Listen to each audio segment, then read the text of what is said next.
दोस्तों पूरी दुनिया आपको एक खबर बता रही है कि नेपाल में जो हुआ उसके पीछे सोशल मीडिया कारण था, लेकिन खबर एक और है।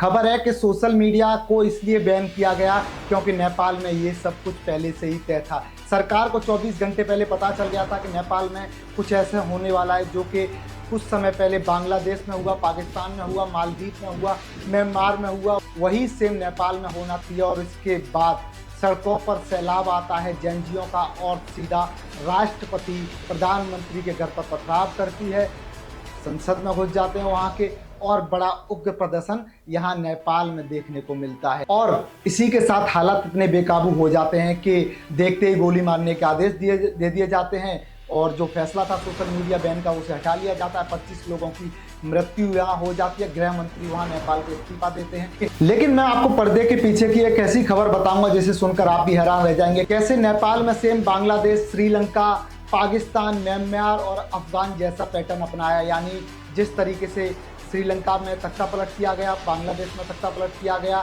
भारत में भी बड़ी कोशिश की गई।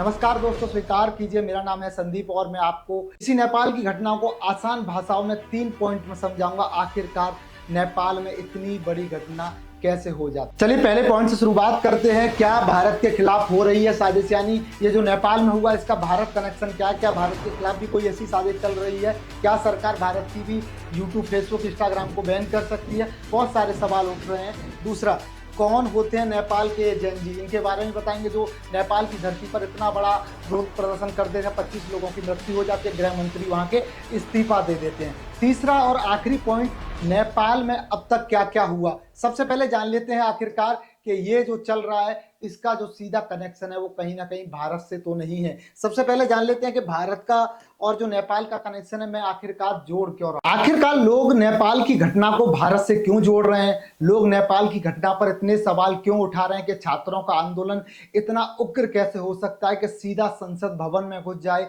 संसद भवन में पथराव कर दे, वहां के गृह मंत्री इस्तीफा देते हैं, राष्ट्रपति के घर पर हमला होता है, प्रधानमंत्री के घर पर हमला होता है और भारत के खिलाफ एक ऐसी साजिश है कि लोग कह रहे हैं कि भाई ये भी भारत के साथ हो सकता है। देखिए सबसे पहले यहाँ ये आपको इंडिया का मैप दिख रहा होगा और इंडिया के मैप के साथ साथ आपको इंडिया के बॉर्डर्स पर कुछ ये मैंने जो विजुअल्स तैयार किए हैं ये दिख रहे होंगे। सबसे पहले शुरुआत करूंगा मैं अफगान की, जहां पर देखिए इंडिया का सटा बॉर्डर। अफगान में क्या होता है, कब होता है? अफगान में काबुल में राष्ट्रपति भवन पर तालिबान का कब्जा, यानी ये तालिबान का कब्जा अफगान पर होता है। उसकी तारीख थी 15 अगस्त 2021। भारत से सटा हुआ बॉर्डर, एकदम शुरुआत से शुरू करते हैं। अब भारत का दूसरा बॉर्डर पाकिस्तान, पड़ोसी मुल्क में क्या होता है, कब होता है? यानी जब अफगान में तख्ता पलट होता है उसके तकरीबन 1 साल बाद पाकिस्तान में भी वही सेम होता है। इमरान खान की सत्ता को उखाड़ के फेंक दिया जाता है। अब ये जो अफगान में हुआ, पाकिस्तान में हुआ, ये 2 पॉइंट बताए। इसके बाद ये पीछे की साजिश कौन कर रहा है वो भी आपको बड़े अच्छे तरीके से समझाऊंगा। देखिए पाकिस्तान की सरकार का तख्ता पलट होता है आपका 10 अप्रैल 2022 और 2021 का, यानी दोनों इंडिया से सटे हुए बॉर्डर। अब तीसरी खबर पर आ जाते हैं। 1 फरवरी म्यांमार की सेना में भी तक म्यांमार में जो है सेना तख्ता पलट कर देती है। यानी कहाँ है म्यांमार? ये आपका म्यांमार देख लीजिए, यहाँ सेना ने तख्ता पलट कर दिया, यानी यहाँ सेना विद्रोही हो गई म्यांमार की सेना के खिलाफ। यानी कुछ ही सालों में, जैसे कि 21 में अफगान की सरकार बदलती है, तख्ता पलट होता है और वहाँ के जो तालिबानी सरकार है वहाँ कब्जा कर लेती है। पाकिस्तान में भी सेम पैटर्न पर यही होता है और म्यांमार में 2021 में म्यांमार में भी सेना तख्ता पलट कर देती है। उसके बाद और दूसरी तरफ भारत का एक और पड़ोसी देश श्रीलंका, क्या होता है? वही होता है। जैसे श्रीलंका में जंजी की भीड़ ने राष्ट्रपति, प्रधानमंत्री के घर पर हमला कर दिया, वैसे ही श्रीलंका में आपने देखा कि कैसे राष्ट्रपति को वहां श्रीलंका से भगा दिया गया, उनके घर पर भी कब्जा किया गया। और बॉर्डर देखिए, यहाँ पहले अफगान का बॉर्डर जाता है, फिर पाकिस्तान के बॉर्डर पर वही होता है और फिर वही श्रीलंका के बॉर्डर पर दोहराया जाता है। देखिए बांग्लादेश, शेख हसीना का आपको याद ही होगा, शेख हसीना को भी 5 अगस्त 2024 से बांग्लादेश से भागना पड़ता है, भारत में शरण लेती है, भारत शेख हसीना की जान बचाता है। पर वही सेम पैटर्न बांग्लादेश में होता है और उसके बाद बांग्लादेश के ठीक बाद यानी 8 सितंबर 2025 में वही दोहराया जाता है नेपाल में, जो कि बांग्लादेश में दोहराया गया, म्यांमार में दोहराया गया, अफगान में दोहराया गया, पाकिस्तान में दोहराया गया, श्रीलंका में दोहराया गया। यानी इन देशों के पीछे एक अनोखी ताकत कहीं ना कहीं देखी जा सकती है। कौन ऐसा देश है?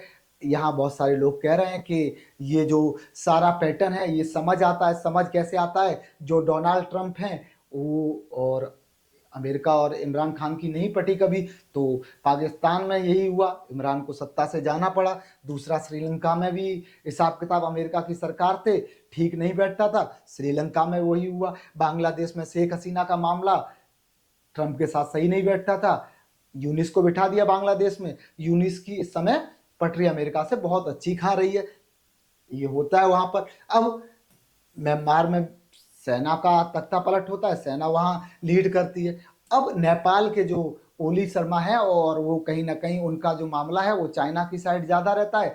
चीन के कहने पर वो ज्यादातर काम करते हैं चाइना से। रिश्ते नेपाल के इस समय बहुत अच्छे हैं। 2 दिन पहले 5 दिन पहले जो आपका एससीओ समिट हुआ उसमें देखा आपने कि कैसे नेपाल अपनी शीर्ष भूमिका वहां चीन की धरती पर निभाता है। जो फोटो आते हैं उसमें नेपाल के जो शीर्ष लीडर हैं वहां चीन की धरती पर दिखते हैं और इसका लोग कह रहे हैं कहीं ना कहीं जो संदेश है वो ट्रंप के पास जाता है। यहां सबसे पहले सबसे बड़ी बात मैं आपको बताऊंगा कि आखिरकार ये सेम पैटर्न पर हो कौन, क्या हो रहा है। देखिए, पाकिस्तान में भी सीधा आवास पर हमला किया गया, तोड़फोड़ की गई, कब्जा किया गया।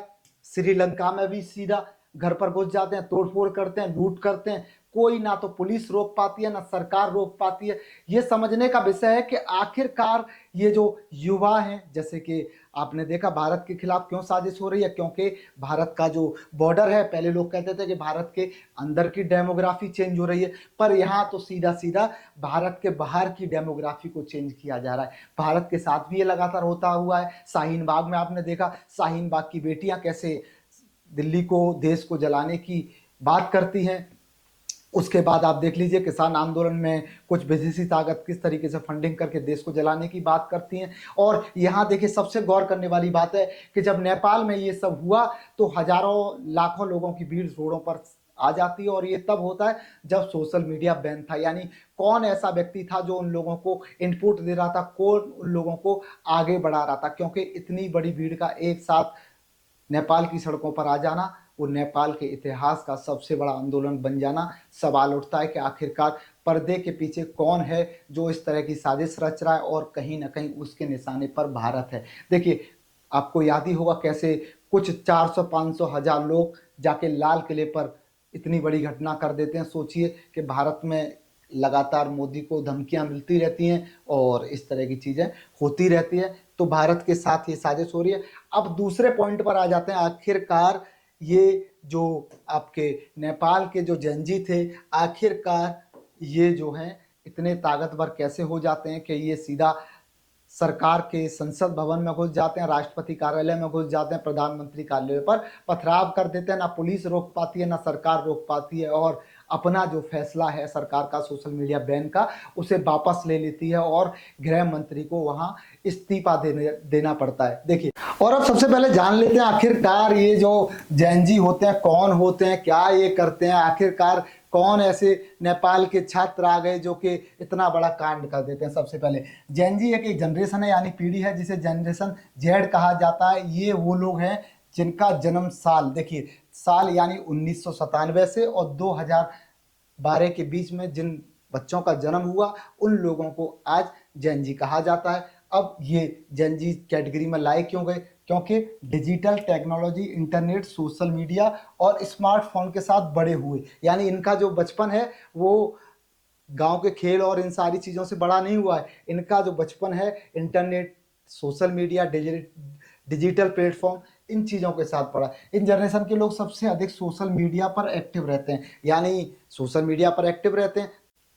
नेपाल में जब हुआ तो सोशल मीडिया इतना बड़ा विवाद का कारण बन जाती है। अब जैनजी जो लोग हैं इनकी खासियत क्या होती है, यानी जैनजी की खासियत भी यहाँ एक्सपर्टों ने निकाल दी कि क्या खासियत इनकी होती है। भाई देखिए, जैनजी वाले युवा सोशल मीडिया इन्फ्लुएंसर होते हैं, यानी सोशल मीडिया इन्फ्लुएंसर जैसे कि सोशल मीडिया से कमाने वाले, सोशल मीडिया पर कंटेंट बनाने वाले लोग को नेपाल में जेनजी कहा जाता है। यानी इनका जब बचपन है मोबाइल, इंटरनेट, सोशल मीडिया और गेमिंग के साथ ही बीता है। यानी इनका जो बचपन है वो ज़्यादातर gaming, social media, digital platform इन्हीं के साथ पड़ा बला आगे बढ़ा है। देखिए, इन्हें सोशल मीडिया पर कंटेंट बनाना, नए आइडिया सोचना, आर्टिकल पर काम करना पसंद होता है। ये लोग फेसबुक, इंस्टाग्राम, यूट्यूब जैसे कई सोशल मीडिया प्लेटफॉर्म पर अपनी क्रिएटिविटी दिखाते हैं। जैसे कि भारत के इन्फ्लुएंसर तमाम तरीके से सोशल मीडिया पर अपने विचार व्यक्त करते हैं। कोई नाच गा के पैसा कमाता है, कोई खबर बना के पैसा कमाता है, कोई गेमिंग, यानी हजारों कैटेगरी में लोग आज इंडिया के भी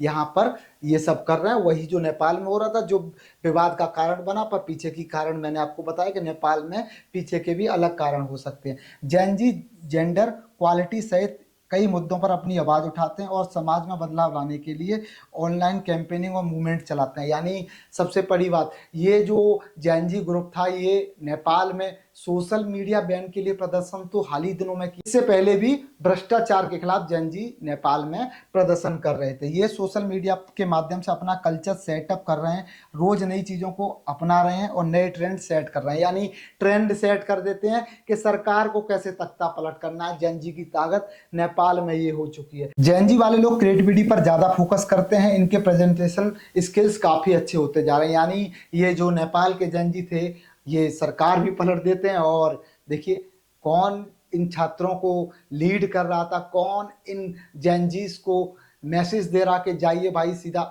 अब देखिए, 1997 से और 2012 तक जन्मे बच्चों को इतना तैयार कर दिया जाता है कि वो सीधा संसद भवन में घुस जाते हैं और वहां जाके पथराव करते हैं, आगजनी करते हैं, नेताओं के बड़े बड़े घरों पर हमला कर देते हैं। नेपाल के जेनजियों की कहानी मैंने बताई। अब मैं आपको बताता हूं कि नेपाल में अभी हो क्या रहा है, नेपाल की धरती पर अभी चल क्या रहा है। पिछले 24 घंटे में नेपाल में जो हुआ, उसके बाद ताजा हाल अभी नेपाल में क्या स्थिति है, क्या इनपुट है नेपाल में, और 24 घंटे में क्या क्या हुआ। देखिए, सबसे पहले मैं आपको नेपाल में बताऊं कि नेपाल में अब तक क्या क्या हुआ। सरकार ने हटाया सोशल मीडिया से बैन। यानी सोशल मीडिया पर जो सरकार ने पिछले 48 घंटे पहले जो बैन लगाया था उसे अब वापस ले लिया है। देखते ही गोली मारने के आदेश कल से ही चले आ रहे हैं। और ये जो सोशल मीडिया बैन वापस जो लिया है सरकार ने, इसके बाद भी नेपाल के अलग अलग शहरों में अभी भी विरोध प्रदर्शन, धरना प्रदर्शन लगातार जेनजीज कर रहे हैं, क्योंकि सरकार के खिलाफ भ्रष्टाचार की जो मांग है अब उस पर भी वो लोग प्रदर्शन कर रहे हैं। प्रधानमंत्री के घर पर पथराव हो जाता है, जैसे कि शेख हसीना के घर पर होता है, श्रीलंका में होता है, म्यांमार में होता है, पाकिस्तान में होता है। वही सेम पैटर्न प्रधानमंत्री यहाँ नेपाल के घर पर हो जाता है। बुलानी पड़ी आपातकाल बैठक, यानी सुबह सुबह नेपाल में आज फिर वहाँ के जो लीडर हैं उन्होंने आपातकालीन बैठक बुलाई है। गृह मंत्री का इस्तीफा आप लोगों को पता ही है, पहले ही आ चुका है। 25 लोगों की मौत यहाँ नेपाल में हो गई है, करीब करीब 100 से ज़्यादा लोग यहाँ घायल बताए जा रहे हैं। अब जब इतना कुछ नेपाल में हो रहा है, नेपाल की सीमा भारत के कई राज्यों से मिलती है, तो भारत में भी अब इसे लेकर भारी अलर्ट जारी कर दिया गया है। दिल्ली से लेके और नेपाल से जुड़ी सीमा पर सुरक्षा बढ़ा दी गई है। देखिए, इसका सीधा सीधा जो कह रहा था कि इसका सीधा सीधा असर है, अब वो भारत पर भी पड़ने लगा। इससे पहले आपने देखा कि बांग्लादेश में कैसे तख्ता पलट होता है और बांग्लादेश के कुछ शरणार्थी भारत बॉर्डर बांग्लादेश बंगाल में घुसने की कोशिश करते हैं। तो इसी को लेकर नेपाल में जो हालिया स्थिति थी और इसके कारण सरकार क्या करती है, भारत नेपाल सीमा पर अलर्ट जारी कर देती है।